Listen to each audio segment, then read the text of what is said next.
Hello, everybody. Welcome one more time to this new series on investments in tourism. We are really glad that you are here, and wherever in the world you are, we are signed up for this new series, and we are about almost 200 people. We are 187, if I believe. And we also are broadcasting this new series of webinars. So I will just give you a really fast introduction of what we are going to be sharing in the next three weeks. As you might know from other previous webinars, we kick off in June with a partnership with the IFC and the EDGE program in a topic related with green investments. And we had a lot of good exposure, and we had a lot of good response from different people from 160 countries, I believe. Now we are going to develop a new series on tourism investment guidelines. For the first time in the UNWTO, we are going to launch a series of guidelines to promote, attract, and mobilize investments in the sector. And in order to do that, we are partnering with different other institutions that I will introduce in a second. And in this series we are sharing three different ideas, three different objectives. The first series, the first webinar is focused on global greenfield investments. And in order to do that, we are going to work with the FDI intelligence from the Financial Times. This is the third year that we develop a report together. And Jacopo, he will be sharing the insights from that. And next week, we have another webinar, and that will be focused on frameworks and how can we enable different strategies and different frameworks for tourism investments. And we will be presenting our own guidelines for investments. And the last one will be focused on green field investment mechanisms. So in order to kick off this first webinar, we have different panelists. We have Jacopo, Tony from the FDI intelligence from the Financial Times. We also have Mahima from the IFC. She is in charge of iStream in IFC, and she's working closely with all the projects related with tourism as well. We have Mr. Takuya Oyama. He is the Vice President of Development at Hyatt International. He's joining us as well to give us some insights because the Hyatt was flagged as one of the main investors or related indirect investors in the report in the last 5 years. So he will give us a really good insights on FDI in different countries. And finally, our dear Natalia Bayona, who is the Director of Innovation, Education and Investments at the UNWTO. So without further ado, I will pass the floor to Natalia, who will give us some insights on this. Thank you, Miguel. It's my pleasure to be here with you today, and of course to talk about how investments can help us to recover tourism again. So I have to say that when we have seen the different data, I have to say that investments have been our top priority since the Secretary General Paul Likashvili came to this house in order to strengthen efforts from the public and the private sector. So where are we today? We have partnered, of course, with Financial Times, and this is the third edition of a joint effort regarding the creation of some tourism investment report that can help us, of course, to see and to overview where are we today and where do we stand regarding investments. So according, of course, to the FDI intelligence from the Financial Times and the UNWTO date, foreign direct investments reach last year, $61.8 billion, globally speaking. And of course, it helped to create more than 135,000 added value jobs. And of course, that is represented around at least 700 new projects in 2019 versus 648 projects in 2018 and 300 projects during 2017. So with that said, just to introduce this, it's very important, and the tourism sector have been growing a lot. And as you know, we were the top economic sector in terms of employment of growth. Nonetheless, with the pandemic, tourism efforts have stopped. I have some good news from this, and one of the good news is that when we see the balance of the investments this year, we can say that investors are still active, investors are still investing, of course, and when we go through either venture capital investments or private equity investments that are more traditional, what we have seen is that, of course, those investments have been developed during this year because, of course, as you know, all that funnel and all that pipeline of investments are not immediate. You don't invest from one day to the other. Of course, you have to do a strong due diligence behind. So what we have seen is that, of course, existing projects in those private equity firms, family offices, etc., are still going ahead. And of course, that's amazing. The thing is that regarding the tourism sector, today we have a challenge that is the future, not the present, because today I have to say that there's movement of investments. And of course, if investors have done private equity firms before, that's amazing. Nonetheless, we have to say that taking into account the future, we have to convince them, because of course, today we have all the sectors under strong challenges: banking, energy, non-traditional and traditional sectors are with a lot of challenges. So today, what I feel is that, of course, our mandate here in the UNWTO is, of course, to encourage and to promote investments on technologies, in tech, ventures, investments, to create, of course, a focalized and to prioritize green investments. And that's why we have been partnering with the IFC in order to do it with the right partner and with a global partner. And last but not least, of course, to invest in education, because as I said, tourism is a top employer of the world. So we employ the most number of women and the most number of youth.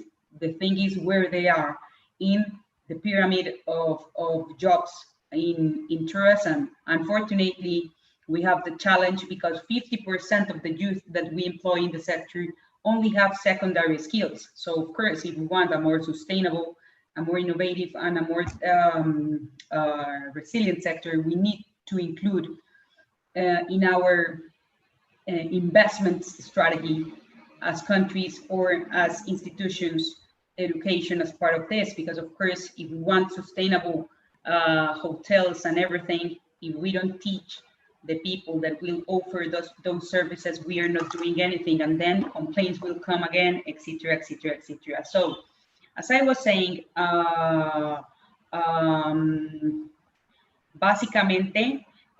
basically, we need, of course, to strengthen these efforts. And today, that's why inside the UNWTO, we have 4 types of programs to help our member states. The first program is about guidelines and reports, because that is the basis in order to have organized the house. As Miguel said, we didn't have in the past those kind of information. That's why we decided to partner with the Financial Times, because that's the first way we open the floor to help the states and to tell them where they are and what are the challenges or the good things about foreign direct investment. Second of all, we have, of course, we have a strong investment network. What we want there is, of course, to promote the public-private partnership. So that's why we work with more than 200 investors, either focused on private equity or on traditional investments, or in more innovative investments as venture capital, in order to help tech startups and scale-ups to grow. Third thing that we offer is, of course, our innovation forums. We have done 3 this year, presentially speaking, so that's amazing, and that help us to improve the way we connect ministers with high-level investors in order to seek for new opportunities. And last but not least, one of the most amazing projects that we have is with the multilaterals.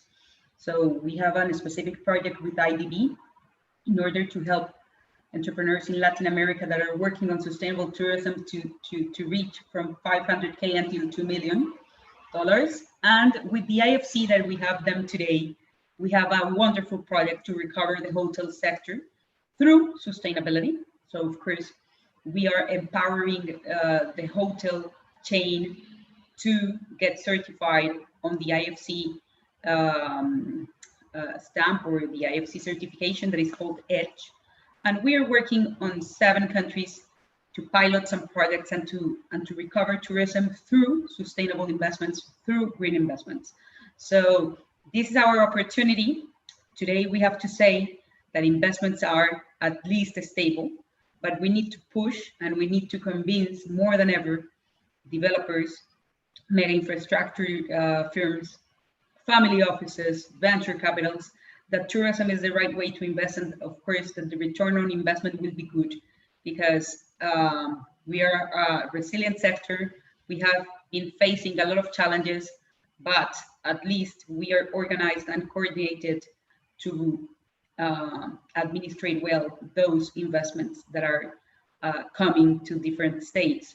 So with that said, I give you a warm welcome today. I'm really excited to do this series of webinars, because of course that's the first thing that we have to do to empower more investments, to empower more the investments community, and of course to add value through investments to recover the tourism sector. Thank you.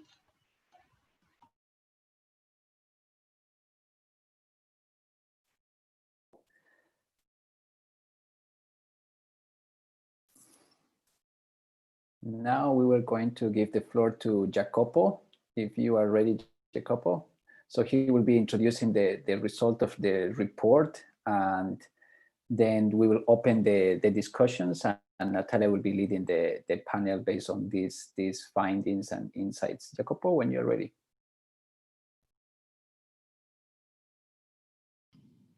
Thank you, Miguel. Can you hear me? Perfect. Okay, that's fantastic. Well, thank you very much. Yeah, it's been quite a journey since we started working together. There has been we have witnessed a kind of disruption in the market, particularly in the tourist market, that we definitely were not expecting. So I'll try to go through the figures and our findings briefly, but let me first introduce, as you guys mentioned, my name is Jacopo De Toni. I'm the editor of FDI Intelligence, which is this division within the Financial Times in London that we produce intelligence, data, and editorial content on foreign investment across the sectors. And obviously also tourism is a big part of what we do.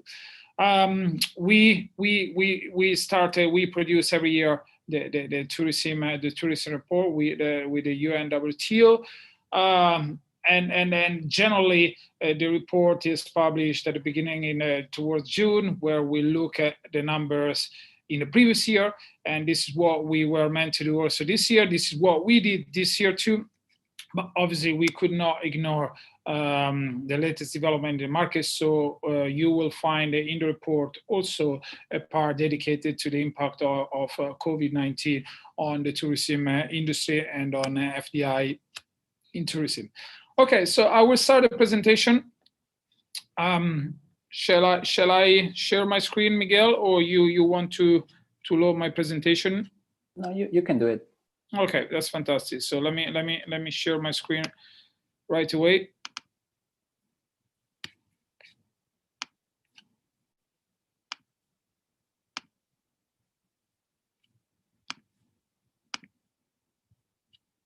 Okay, so I hope everybody can see.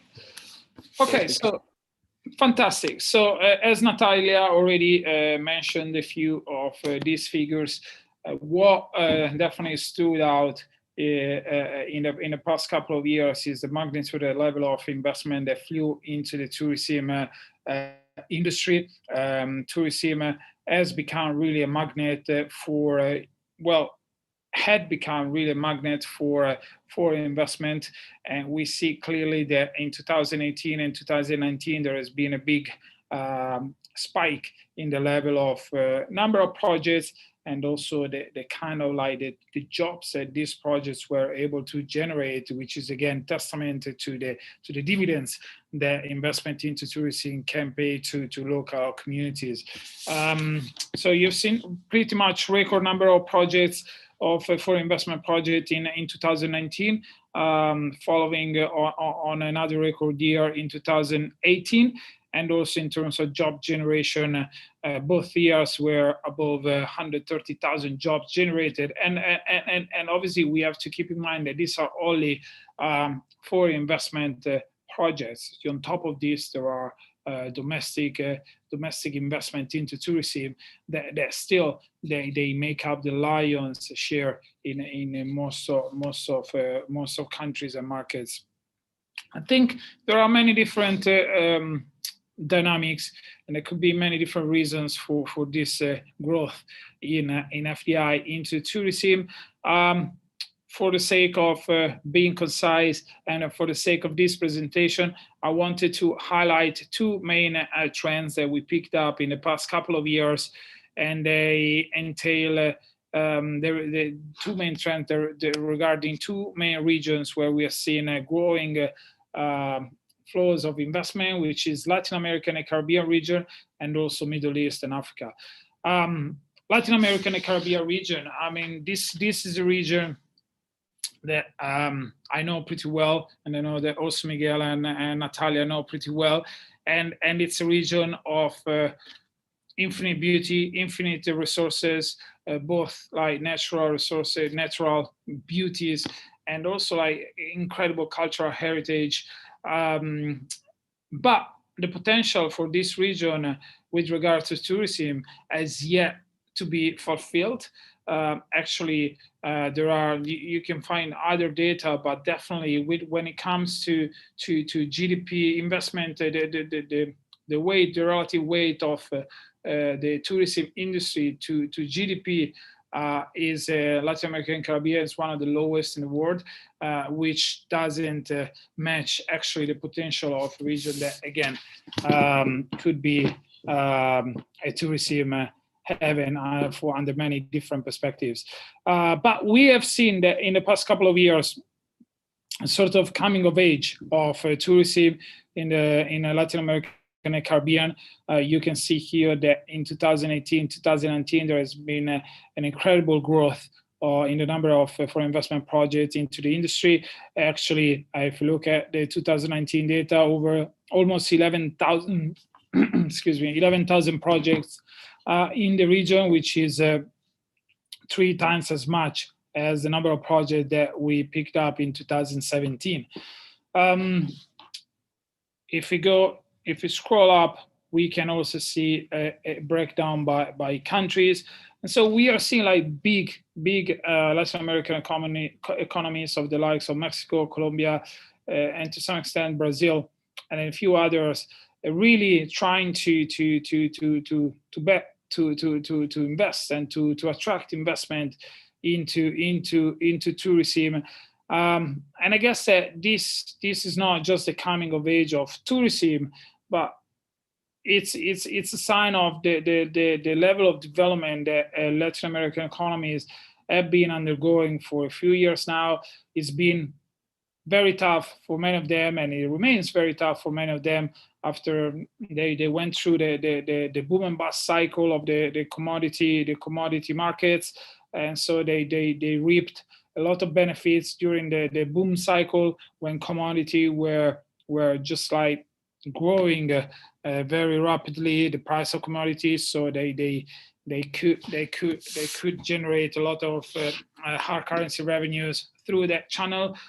Once that channel became a bit more sterile with the bust of the commodity market, it's that many of these economies, and I think, for example, Colombia, they had to find different sources of hard currency, of revenues, and tourism has been one of the sectors that these countries have a bet on in terms of like generating this additional resources, and they've been pretty successful in doing so. Also because, again, I like to emphasize the beauties that you can find in the region. They are almost infinite. Another region that has been performing very, very well in the past couple of years is the Middle East and Africa region. Another region, obviously, this is very broad, the whole African continent plus the Middle East. This is another region that, as a whole, has got incredible beauties and attractions to offer to any domestic, regional, or international tourist. So also here, we could definitely argue that we are far from reaching any potential with regards to the tourism industry, but definitely there was an emerging trend of growing inflows of foreign investment in countries. Here, like you can see clearly, Middle Eastern countries and North African countries have been leading the pack here. I think that it's particularly meaningful, the case of Saudi Arabia, open to tourism literally just last year. And already the level of investment that they are able to attract into the sector is pretty meaningful. Obviously, there is a big component there also of religious tourism, if you may, or religious pilgrimage. Obviously, we have the holy sites in Mecca, and so you can see beyond also Saudi Arabia, the UAE, obviously Dubai has been incredibly successful in developing their offer for business travelers, but also for tourists that want to enjoy some sun and beach time in the Emirate, Morocco and Egypt. So again, the Middle East and the North Africa region, they are leading. They are leading the front, leading the pack when it comes to shoring up investment into the whole region. So I guess these were the two main trends from a regional perspective, and then interesting also to see a breakdown by investors and subsectors. I think the investors, the big players are there, and I'm also very, very keen to listen to our guest from Hyatt International, his take on the adjustments that they and their strategies. But I think that one key emerging trend here is the rise of so-called global nomads, and how the tourism industry is supporting this rise and adjusting to this rise.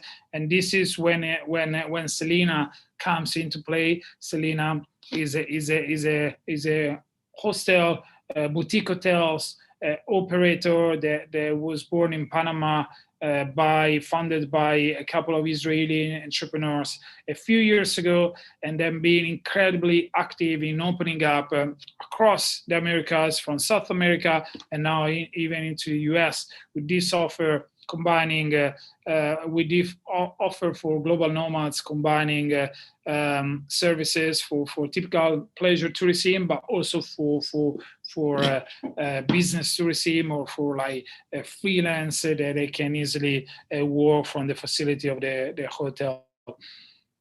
And in terms of subsectors, I guess that here, nothing really surprising in a way. The accommodation is a kind of like makes up the bulk of investment into tourism, followed by travel arrangement and reservation services. And software publishers, obviously also like tourism technology platforms like booking.com have really opened a Pandora box in a way with regards to the development of technology that support the tourism industry. And then the coronavirus hit, wreaked havoc, and we cannot obviously ignore this. This has been a very tough year for the tourism industry. What we have seen in the first 6 months of the year 2020 is an incredible decrease in the number of projects, in the amount of capex or capital investment that has been committed to new tourism investment. And obviously job creation here also is a big, marks a stark contrast with the numbers that we saw in the same period of 2019. Obviously, the pandemic, as they say, accelerated trends that were already existing. In this particular case, in the tourism industry, I feel, and here I conclude, I feel that actually it disrupted a very clear trend of quickly growing investment into the tourism industry. What comes next? I guess that these platforms provided by UNWTO and this panel discussion that will help everybody to clear up, narrow the focus on what's the way forward for the industry. I have a couple of points that I can make here, but maybe for the time being, I'll just pass it back to Miguel, and then we can pick up on a few points later on.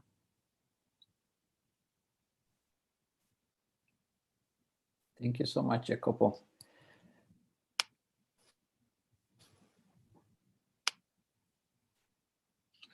Now Natalia will be leading the panel discussion. Natalia, you're in mute. Thank you so much, Miguel. And thank you so much, Jacopo. That's an amazing insight of where we are and what are the trends and realities in tourism investment. So before we start the discussion, I would like to give the floor to Mahima to introduce herself and to talk a bit of what she's doing. And after Mahima, to Mr. Takuya, in order to talk a bit on his daily ventures and what does he do promoting investments. So Mahima, the floor is yours. Thank you, Natalia. Hi, everyone. I'm Mahima Khanna from the IFC. I work in the financial institutions group in something called Upstream. And along with my colleague Skoto, who's also on the call, we are looking as a way to help the tourism sector, particularly the hotels, recover from the COVID crisis, and not just in terms of the short-term liquidity or working capital lines, but also help them become greener so that they are aligned with the climate change objectives of reducing carbon emissions by 66% by 2030. So essentially what we're trying to promote and push for from both the capacity building side through EDGE, but also from providing the financial assistance or access to finance for hotels through FIs, is to help the sector build back greener, right? That's the phrase for us, and that's what we're trying to do. I think we've seen this sector attract a lot of investments over the year. It is clearly a key component of job creation in many, many economies. And it is very much essential to the GDP growth of many, many countries, particularly island economies, but also some of the more larger economies. Greenfielding is necessary, and greenfielding is the way to grow the sector. But one must not forget the existing buildings or the existing hotels, which have been there, which may be struggling right now, which need to adapt either for COVID or after COVID to recover. Be greener, be more sustainable, and also perform better. So that's really what we're trying to focus on right now, and look forward to talking to you all through the panel discussion and also through the Q&A. Please feel free to write your questions, and thank you, Natalia and Miguel, for inviting me. Thank you. It's our pleasure to have you here today, and of course to have our women in investments. That is another challenge, but we will talk in another opportunity about that. And Mr. Takuya, the floor is yours. Yeah, good afternoon. My name is Takuya Oyama. I'm a developer with Hyatt International, which, as you may know, is one of the major international hotel management companies. My job involves basically generating a project pipeline, looking after the pipeline, and ultimately closing deals so that hotels will become branded as Hyatt hotels, and we either manage or franchise. I think this COVID obviously has impacted the industry in a big way, and this is really a time that we have to rethink the business model of the entire industry for the sake of long-term sustainability, and that should go beyond narrowly defined sustainability, which is focusing mainly on environment, and it has to go beyond that. Anyway, I welcome this opportunity to talk about the issues with my colleagues here. That's amazing. So let's start this panel. I would like to know, what are like the big trends and guidelines regarding tourism foreign direct investment? Takuya, I don't know if you want to start first. Well, first of all, I would like to start by saying, at least in the area I cover, which is former Soviet Union, East Central Europe, and a bit of Africa, most of the capital for hotel investment comes from local sources. So we work usually with local companies, local wealthy people, and so that's somehow so we get a slightly different picture from the one that Jacopo was presenting. And obviously, as a player in the industry, we have a stake in making the industry sustainable, and Hyatt and major hotel operators have already embraced the cause of sustainability, and they're working on things like the reduction of greenhouse emission, LEED certification, reduction of water consumption, food wastage, and responsible sourcing. I think what this crisis has revealed was that there's a lot more than that. I think we suddenly realized that so many people worldwide have come to depend on jobs in tourism. They lost their jobs overnight. How we deal with this type of thing, I think that's sort of beyond the private sector alone. And I think this is where organizations like UNWTO and everybody else will have to join forces and tackle. Same goes for things like over-tourism or hollowing out of city centers because of tourism impact. And I think once we get an answer to those things, I think we will find out what the sustainable tourism is going to look like. I'm not answering your question directly. Of course, yes. Mahima, what are your thoughts regarding the trends and guidelines that we have today? Yeah, so I think I was very intrigued by Jacopo's slides, and I have been following this sector very closely for the last year or so. The trend in the past has pretty much seen a very significant structural break, so to say, right? Like with COVID, with the lockdowns, with everything, this is a sector which has gone from being something very attractive, very lucrative, to pretty much one of the most affected sectors by COVID. What you're also seeing that it is losing a lot of capital right now, because it's not something because the outlook for the sector to recover is much longer term, right? The best case estimates you see is tourism to recover by 2024, 2025, but no one's really got that number zeroed in. So it's only when the sector really recovers can you see flows similar to what they were prior to COVID in some form. But in the interim, what you are going to see is a lot of rebalancing, so to say. You're going to see some of the better performing properties, whether they are local chains or international, scaling up pretty rapidly. You're also going to see a lot of acquisitions in this space. So brands taking over or smaller properties growing their footprint. Boutique properties are also growing, right? So I guess the business model of investing in this sector is changing pretty rapidly. And that's really going to tell what the trend of FDI in this sector is going to be. Some countries and markets which are likely going to recover faster may see FDI inflows come in before the others.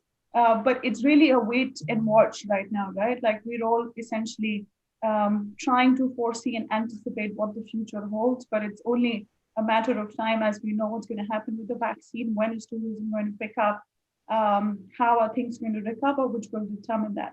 But I would say that for FDI to work and come into the sector on the greenfield and also on the brownfield side, we have to be observant of the trends, but also look at the opportunities which open up in the near term and medium term in terms of unique business models, in terms of acquisition, and in terms of also how you promote these properties, right? I don't think that the reliance on international tourism and domestic was going to be the same.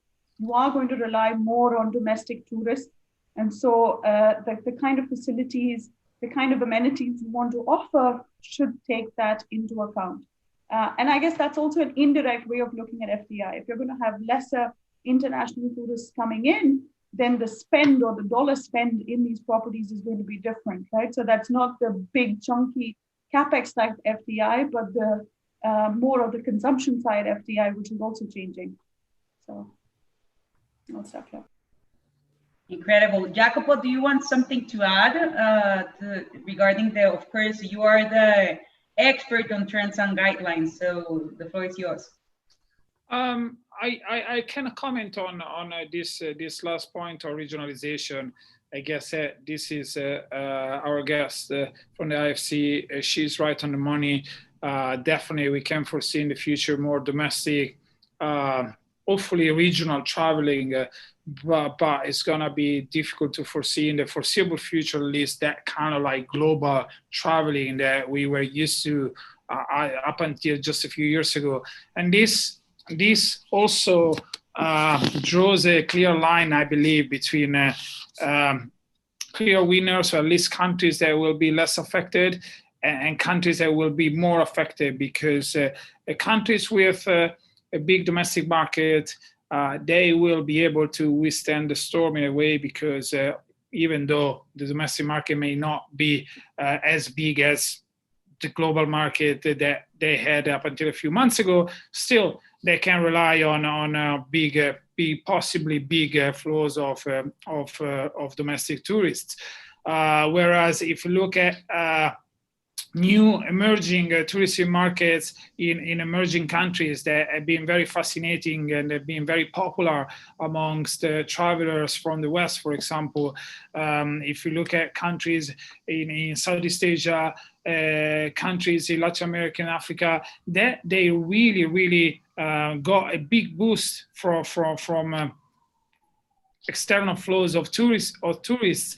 And then for these countries, they may be more vulnerable because they might find it more difficult to replace foreign tourists with local tourists. And also there is the element that domestic tourism, those countries were probably the countries that were benefiting the most from the ability to work with international players when it comes to up their game, up their governance, their sustainability practices, etc. So also there could be a problem there when it comes to okay, it's gonna be a domestic game, but then here is where international guidance may be more needed, because they won't be able to partner up anymore as they used to be in the past, or as much as they used to be in the past with international players. So I guess that this is something that we can say from a regional perspective.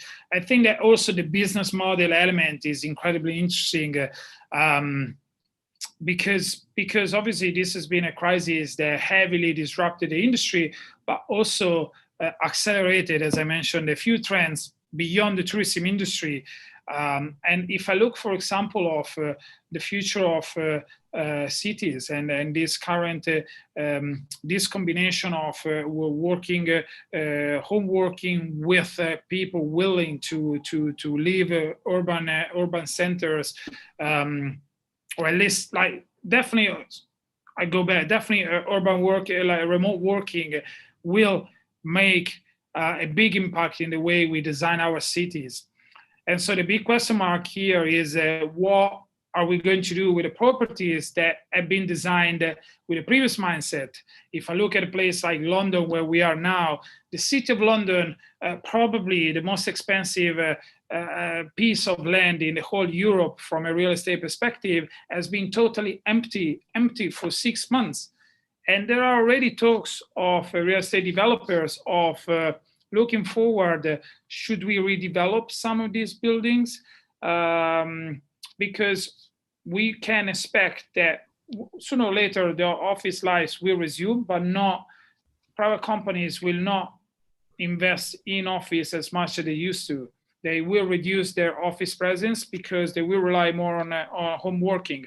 So there are talks already of redeveloping, repurposing some of these buildings, also in the perspective of making them boutique hotels or a small rental. I was reading right this morning about European startups sort of challenging Airbnb in the mid-rental space. And this is a very interesting trend that definitely we see emerging, and I definitely see it happening, because one way or another they will have to figure out a way to employ these properties in urban areas, in major urban areas like London or others. That's amazing and very, very concrete. I would like to now jump to best practices that you have seen during this time, and biggest opportunities and challenges, whatever you want to talk. Our challenges, biggest opportunities, and best practices, and of course, regarding the emerging markets, how do you see that? It's easy today to still investing on emerging markets, or we will go straight ahead to the traditional markets? Takuya, how do you see this? Well, I am definitely for continuing to invest in emerging markets, assuming that everybody, irrespective of nationality or religion or whatever, strives to have better life. And I believe in that. Emerging market will become, those countries in emerging markets will become wealthier. And as people get wealthier, there'll be more demand for leisure time or quality accommodation, things like that. I have seen that, and I've been doing this job over the last 20 years or so, and working in places like Russia and Romania, and I could see that trend happening. Whereas we used to sort of write off those particularly domestic tourism in those places as a cheap thing. It is no longer cheap. And for instance, this summer, one of the best performing properties in Hyatt was Sochi in Russia, and that was definitely not cheap. I mean, I would not be paying that much money. But there are lots of people who are willing to part with that sort of money because they came to appreciate the quality, and obviously they are desperate to go somewhere. And I see that happening everywhere. So, I'm a believer that the emerging market, despite all sorts of difficulties, institutional, legal, everything, it's still worth investing. Yeah, I would agree. I think emerging market continues to be a focus area for everyone, really, right? And there still remains the opportunity. I don't think COVID has wiped that off. There still remains the opportunity. It's just a matter of timing it, right? Because you need to, when you're investing in a property, depending on your horizon, whether it's long-term or medium-term, you want to be able to forecast when is business going to pick up, when are RevPARs going to pick up. So that's one uncertainty which no one really knows right now, but emerging market continues to be a focus for most. What I found very interesting, and coming back to Jokope's point on repurposing, I do think boutique properties or things which, I guess less on the business side, but more on the getting a break from your day-to-day life, getting a break from your house, is an area which is growing pretty rapidly because people do need a break. They need to get out in some form or the other. Another area where I see as becoming an opportunity, at least in the short term, is the repurposing of hotels by partnering up with hospitals or becoming quarantine facilities, right? This is and I've been reading about this from India quite extensively. It's become pretty big, right? When your RevPARs are down, when people are not traveling for the sake of a holiday, if you are able to partner up with local hospitals or just provide the necessary facilities for people who have mild symptoms and want to quarantine and can afford it, I think that helps in some sense. One, to tackle the issue at hand of COVID, but also to help people, particularly those who may not have that much space at home. But I don't know how long this is going to last. I guess it's all dependent on when the vaccine comes, when we have a control on the crisis at hand. But that's another interesting model which has been working, at least in the short term. I fully agree with you, Mahia. Jacopo? Yeah, I mean, very interesting to hear the perspective of Mr. Takuya on emerging markets and the case of Sochi. So he definitely is definitely within the industry. So if he is optimistic, I definitely share his optimism and looking forward to seeing far more of these developments happening in countries, also smaller countries. Still, Russia, obviously, it's a country that it's a big market with quite a big number of wealthy individuals. In absolute terms, relative terms, less big, but still, looking forward to see more of these developments on the ground. Yeah, perfect. Here, I will start to interact with our audience. So here we have a question for Mr. Takuya. Yeah. And the person that is doing the question is the head of sustainability of Harvard University. So Megan says, Mr. Oyama, does he see an option for hotel investors joining local investors to invest in destination sustainability if the right structure was in place? We have to do that. I think we cannot continue to pursue the growth model based upon volume and scale.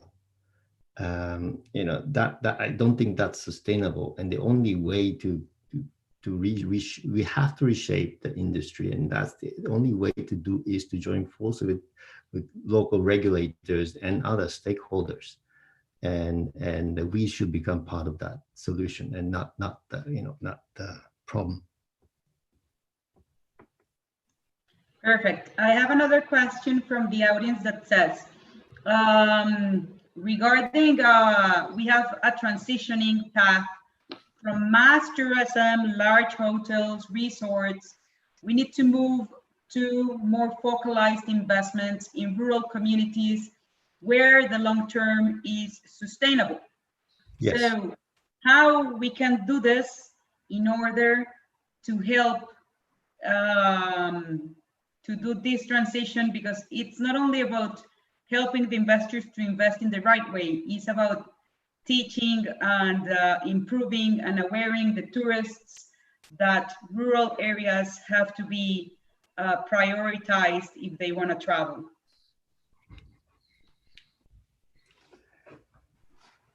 So I can take a crack at that one. I think that this is becoming common knowledge, right? That if you want to travel in times of COVID, you want to go to places which have access to open areas or open parks. So the more you are in greener environments, the better it is for you, as it reduces your risk of being too close to someone else. So that is there pretty clearly. But I think what is missing is in some form for the likes of booking.coms and other platforms to advertise this, right? That this is a sustainable property, this is a property which the acreage or the interaction is going to be such that it's going to give you more green open spaces, or it's more sustainable. I think that sort of recognition or flagging in those systems might help attract or highlight these properties better. Not to say that the properties in cities or downtown area are not socially distant or are not as environment friendly. But I think the idea is, when you want to get out of your city life, of your apartments, of your houses right now, you want to go to a space which is open. And how does UNWTO and the likes of booking.com advertise and advocate that more broadly? I think that's going to become more and more relevant in the near term. We've seen some very interesting cases where the safari parks in Kenya and in other parts of Africa are becoming very popular now, right? Because people want to get out, kids want to get out. You have these sustainable resorts where they source their food, they grow their food themselves, and it's all pretty sustainable, environment friendly, and also a lot of space. I think that's a model which is going to grow at least in the near term. I think probably multilaterals are already doing it, but I think we need to focus. We can do more in terms of funding, local small scale businesses by way of maybe on lending to local entity, and then they because they are in a better position to analyze the credibility of projects. The way for instance EBRD was doing to really help Croatian hotel sector, tourism sector recover after the war. So the bank was giving away small amount of money to individual, tourism industry owners and operators. I think that that may be a way to actually make a transition or facilitate the transition from big to more localized, small scale, more unique, more authentic. Yeah, Takuya, that's an interesting point. And I guess the way for possibly multilaterals to do that is by working through FIs. And that's really something which I am trying to champion along with my team, is can you work with local financial institutions in those markets who can then on-lend and support mid-sized, small, or maybe even larger local operators and also international ones, right? Because they know the market, they know the context, they know the borrower, and they know the family concerns. So that's an area we're trying to push. It's not really going to be FDI in the strictest of sense, because you're giving money to an FI, which then on lends in some form. But I think that's an interplay which might work. I think there is also a role for the governments and the public sector here to come up with policies and partnerships which could help the sector recover and could help some of these more the owner-operator models also thrive in some extent, along with the franchising model and partnerships. But I think it's going to become a somewhat of a different landscape in many of these countries in the next 5 to 10 years. And if I can add something here on the policy making side of things, I think that this is key looking forward when it comes to sustainability. In these days, we are hearing a lot about trying to trigger economic recovery, but to support the green economy, a more sustainable economy, and policy making will make a difference in achieving this more sustainable, greener growth. And when it comes to tourism, for example, when it comes to regulating websites like services like booking.com, for example, this could be an area where a policymaker could look at when it comes to highlighting or finding the criteria to select different levels of sustainability of a property, of a service, and also with regards to when it comes to investing into new property, into new tourism service, what kind of incentives are available for those new ideas, new properties that want to also highlight their sustainable profile. Perfect. And we have 3 minutes left, so I will read the last question. It comes from Middle East, Farah from Lebanon. And she says, how can we convince investors to participate in investments in a time of crisis? In addition, our country is facing a lot of economic and political instability. And I will join this with another question from Simon that says, Jacopo, based on the investment guidelines, what should one be conscious of moving in to invest in Africa? So who would like to take the floor to answer? Well, I mean, I can take the last one again. As far as I understand, guidelines for investing into Africa, is that correct?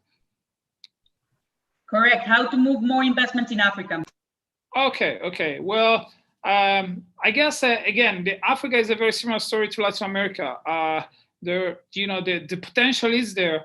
It's about unveiling and fulfilling that potential. Capital probably is something that is missing in many of these regions, but not necessarily capital, also infrastructure, roads, airports, and security infrastructure, all that sort of package of things that make the experience of a tourist an unforgettable experience. I think that definitely the international players like IAT, Mr. Takuya can help mobilize more domestic investment. So I think that there are two elements here. I would say international investors being more of a driver of a wider investment into a local domestic ecosystem. So I would like to see more international investors coming in. And then maybe also marketing. Why not? I mean, there are many countries with specific regard of the African continent that we talk about Africa, but Africa is such a massive continent. There are so many diverse countries, so many diverse geographies, so many diverse different realities. And so also marketing would be a powerful way to increase the level of awareness of these tourism destinations in the West, in the US, etc. Thank you, Jacopo. And Mahima. I guess very briefly from my side, my 2 cents on this. I think the investors are still looking at Africa and at most emerging markets, both at the larger side, so investing directly in the properties, but also through financial institutions. So most of the banks I've spoken to in emerging markets have told me pretty consistently that they have existing exposures to the hotel sector, and they know that many of these property owners and hotels were performing very well before COVID. So they don't want to lose those relationships and they don't want to lose those clients. It's only a matter of time that they've given the moratoriums for 6 months. They may extend it for another 6 months, but sooner or later, the hotel owners and operators will need liquidity, and the banks are looking at ways to provide it, at least for the clients who they know were performing well and in good standing prior to COVID. So I don't think that the liquidity is drying up, so to say. There is some skepticism on the timeline, but there is an interest and appetite for this sector in the near term and the medium term. About Lebanon, nobody said that. So, we know the Lebanon is a mess at this moment, but the crisis will come and go. but Lebanon will not go away. Its sun will not go away. Its people are not going to go away, and its food is not going to go away. And the great thing is because the country is in such a mess, you have no competitors. There are very little supply coming in. So if you do it now, and you are doing the hotel, and hotels are built for 40 years, 50 years, it's not about 5-year term. I mean, so if you find, and there are enough money in Lebanon or among the Lebanese community, so if you invest now, you are the probably best position to reap the benefit when things get better. Totally agree with you. It has been an insightful conversation because, of course, having multilaterals, having the private sector here, and having, of course, the media and all the data analysis is, of course, having the whole, or at least a part of the important investment ecosystem. I would like to congratulate you and, of course, to thank you for being here today. And, of course, to encourage all of the attendees from all around the world that are through streaming with us to download the FDI UNWTO investment report in tourism. Miguel just have sent the link where you can find this. And as we already said, this is the beginning of a couple of series to promote investments and, of course, to promote tourism recovery. Thank you very much. Thank you. Goodbye. Thank you. Take care.